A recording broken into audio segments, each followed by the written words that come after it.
మిత్రులందరికీ నమస్కారం. అంబేద్కర్ జయంతి ఉత్సవాల్లో భాగంగా 18వ తారీఖు రేపు గొట్టిపాటి కళ్యాణ మండపంలో అంబేద్కర్ గారి జయంతి ఉత్సవాల్లో భాగంగా మా రాష్ట్ర అధ్యక్షురాలు శ్రీమతి దగ్గుపాటి పురంధేశ్వరి గారు, అలాగే రాష్ట్ర క్రమశిక్షణా సంఘ చైర్మన్ పాకా సత్యనారాయణ గారు ఇచ్చేస్తున్నారు.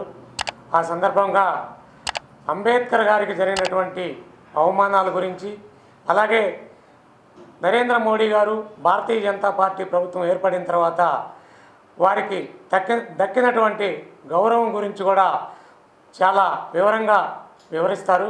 దాని సందర్భంగా అంబేద్కర్ గారు ఎంత మహానుభావుడో అందరికీ తెలిసిన విషయమే. వారు ప్రపంచ మేధావి.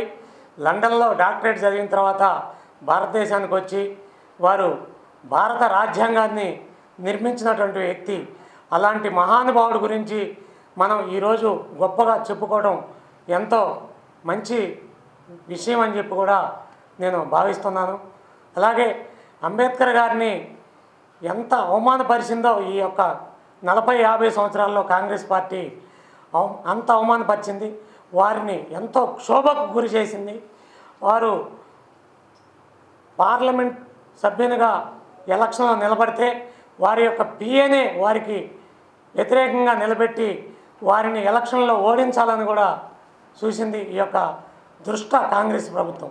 అలాంటి కాంగ్రెస్ ప్రభుత్వం మోడీ గారి గురించి, భారతీయ జనతా పార్టీ గురించి అంబేద్కర్ గారిని అవమానపరుస్తున్నారు భారతీయ జనతా పార్టీ వాళ్ళు అని చెప్పి ఏదేదో గొంతు చించుకుంటుంది.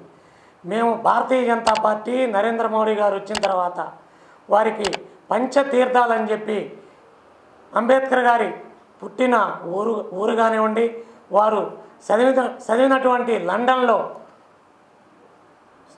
చదివినటువంటి అక్కడ చదివినటువంటి ఊర్లో కానీ, వారు చనిపోయిన తర్వాత బాంబేలో వారికి చేసే గౌరవం కానీ మొత్తం పంచతీర్థాలని చెప్పి ఈ యొక్క పంచతీర్థాలలో భాగంగా ఎంతో గౌరవంగా వారిని అంబేద్కర్ గారిని గౌరవిస్తుంది భారతీయ జనతా పార్టీ. అనేక విషయాలు కూడా రేపు తెలియజేస్తారు మా పెద్దలు. అలాగే ఈ యొక్క విలేకరుల సమావేశానికి ఇచ్చేసినటువంటి విలేకరుల వారికి ధన్యవాదాలు తెలియజేస్తూ ముగిస్తున్నాను.